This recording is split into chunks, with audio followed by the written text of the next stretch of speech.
Welcome to another episode of Kurdistan This Week, where we bring you the latest in the Kurdistan region from NRT Studios in Silmani. The Kurdistan region's COVID-19 death toll passed 500 this week, with the outbreak continuing to be just as potent as it has been over the past 2 months. The Kurdistan Regional Government's health ministry has recorded more than 13,600 cases of coronavirus infection since the beginning of March, which is almost certainly an undercount. On Thursday, it recorded its second highest one-day total with 368 new cases, approximately two-thirds of which were in Erbil Governorate. With Eid al-Adha beginning on Friday, authorities cautioned residents to stay home and practice proper public health behavior. It was after Eid al-Fitr in late May that the local outbreak accelerated. Mosques are open for obligatory prayers, but there will be no mass gatherings for traditional morning or Friday sermons during the holiday.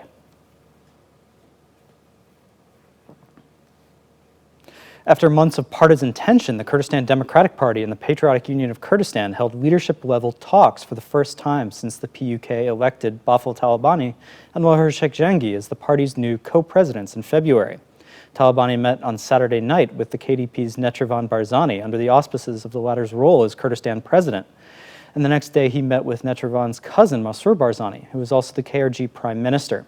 Since February, tensions between the two parties have flared up several times, including a military standoff at Ziniwarta, accusations of spying, plans to implement provincial decentralization, a dispute over gas concessions, and acrimonious parliamentary sessions. Officials from both parties hailed the meetings as signs of progress and partisan unity, but the underlying competition and distrust between the historic rivals remains in place. One positive outcome of the meetings between the PUK and the KDP was that it allowed the Kurdistan Parliament to meet for the first time in nearly a month. The week before, the PUK said its lawmakers would boycott floor debates, but dropped the threat after the meetings with the KDP. Over the course of 2 days, Parliament wrapped up its hamstrung spring session with a flurry of legislative activity and appearances by ministers answering lawmakers' questions on a variety of topics, including healthcare, electronic media, the government's finances, and agriculture. Lawmakers also voted to approve Kurdistan Islamic Group MP Soran Omar's resignation from Parliament, which he had requested several weeks ago.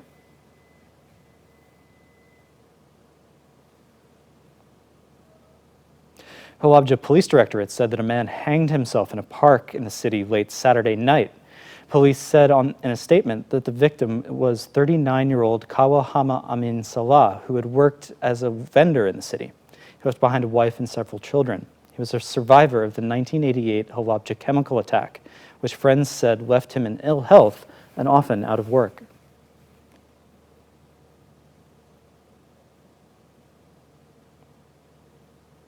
Finally, as the government scrambles to respond to the growing frustrations of farmers in the Kurdistan region, some local producers are currently in the middle of harvest season.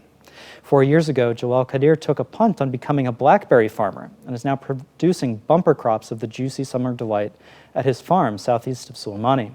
Starting with a handful of blackberry bushes on a 500 square meter field, he has since expanded, experimenting with different varieties, and is currently harvesting bucketfuls for market each morning. Earlier this month, farmers in the Kurdistan region dumped their produce out onto a major roadway in Erbil to protest the KRG's agricultural policies, which allowed cheap imports to muscle out local producers at domestic fruit and vegetable wholesalers. Embarrassed by the demonstration, officials have become anxious to highlight their commitment to developing the region's agricultural sector in speeches and meetings with foreign officials.